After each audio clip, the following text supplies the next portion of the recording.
Assalamualaikum warahmatullahi wabarakatuh. Saya Elina Rahmawati dengan NIM 2402001020540 kelas MJ603. Pada kesempatan kali ini saya akan mempresentasikan terkait UAS Studi Kelayakan Bisnis dan saya mengambil Startup Skill Academy Ruang Guru dengan dosen saya Ibu Meli Siagawati SEMM. Profil perusahaan. Ruang Guru merupakan startup teknologi pendidikan atau edutech yang didirikan oleh Belva Devara dan Iman Usman. Perusahaan ini menyediakan berbagai layanan pendidikan berbasis digital, mulai dari bimbingan belajar online, kelas keterampilan, hingga pelatihan kerja melalui platform Skill Academy.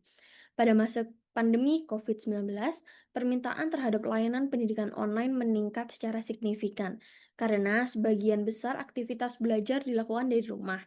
Kondisi tersebut membuat ruang guru mengalami pertumbuhan yang sangat pesat. Namun, setelah pandemi berakhir, permintaan layanan belajar online mulai mengalami penyesuaian sehingga perusahaan menghadapi tantangan dalam mempertahankan pertumbuhannya. Saya akan menganalisis berdasarkan aspek studi kelayakan bisnis. Aspek yang pertama yaitu aspek pasar dan pemasaran. Aspek pasar merupakan salah satu komponen penting dalam studi kelayakan bisnis. Pada masa pandemi, pasar pendidikan online mengalami pertumbuhan yang sangat tinggi karena adanya pembatasan aktivitas tatap muka.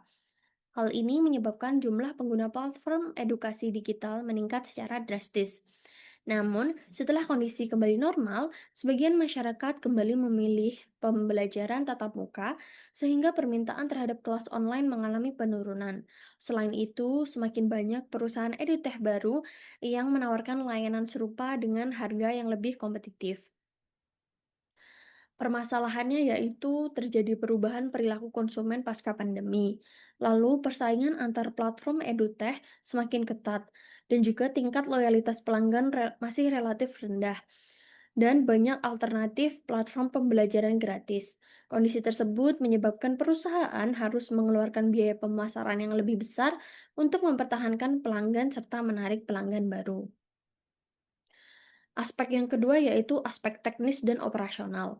Dari aspek teknis, ruang guru memiliki infrastruktur digital yang cukup baik. Platform pembelajaran dapat diakses melalui aplikasi maupun website dengan berbagai fitur pembelajaran interaktif. Namun demikian, operasional startup digital memerlukan biaya teknologi yang tinggi, seperti pengembangan aplikasi, pemeliharaan server, keamanan data pengguna, produksi konten pembelajaran, dan juga pengadaan tenaga pengajar profesional. Ketika jumlah pengguna aktif mengalami penurunan, biaya operasional tetap harus dikeluarkan sehingga efisiensi operasional menjadi tantangan utama. Perusahaan perlu melakukan restrukturisasi reorganisasi dan efisiensi biaya agar operasional berjalan secara optimal.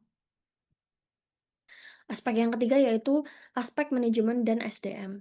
Keberhasilan startup sangat dipengaruhi oleh kemampuan manajemen dalam mengelola perubahan lingkungan bisnis. Pada masa ekspansi, banyak startup merekrut tenaga kerja dalam jumlah besar untuk mendukung pertumbuhan bisnis. Namun, ketika pertumbuhan melambat, perusahaan menghadapi masalah ketidakseimbangan antara biaya tenaga kerja dengan pendapatan yang diperoleh.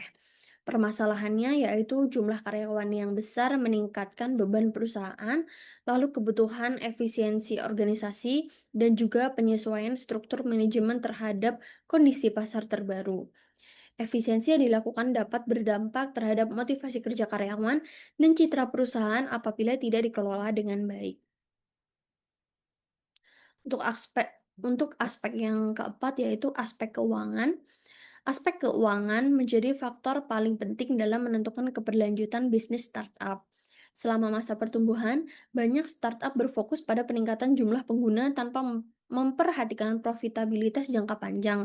Ketika pendanaan investor mulai berkurang, perusahaan dituntut untuk menghasilkan keuntungan dan menjaga arus kas yang kuat. Permasalahannya yaitu tingginya biaya operasional, ketergantungan pada pendanaan investor, dan juga menurunnya pertumbuhan pelanggan pasca pandemi. Dampaknya, perusahaan harus melakukan efisiensi pengeluaran dan mencari sumber pendapatan baru agar mampu mempertahankan keberlanjutan bisnis. Aspek kelima yaitu aspek hukum. Dari sisi hukum, bisnis pendidikan digital harus mematuhi berbagai regulasi terkait perlindungan data pribadi pengguna, hak cipta materi pembelajaran, perizinan usaha, dan juga peraturan perpajakan. Secara umum, ruang guru telah memenuhi aspek legalitas usaha. Namun, perubahan regulasi digital yang semakin ketat tetap perlu diantisipasi untuk menghindari resiko hukum di masa depan. Aspek yang keenam yaitu aspek lingkungan dan juga sosial. Dari aspek sosial, keberadaan ruang guru memberikan manfaat yang besar bagi masyarakat karena memperluas akses pendidikan berkualitas hingga ke berbagai daerah di Indonesia. Platform ini membantu siswa dan masyarakat memperoleh pendidikan dengan biaya yang relatif terjangkau dibandingkan metode konvensional. Namun demikian, ketergantungan masyarakat terhadap teknologi digital juga menciptakan kesenjangan bagi kelompok yang memiliki akses internet terbatas. Penyebab permasalahan bisnis. Berdasarkan analisis studi kelayakan bisnis, terdapat beberapa penyebab utama yang membuat banyak startup edutech mengalami tekanan bisnis, yaitu yang pertama, perubahan perilaku konsumen setelah pandemi, yang kedua, persaingan pasar yang semakin tinggi, yang ketiga, biaya operasional yang tinggi, yang keempat adalah ketergantungan terhadap dana investor, yang kelima, belum optimalnya diversifikasi sumber pendapatan, dan yang terakhir adalah perubahan kondisi ekonomi global yang mempengaruhi investasi startup.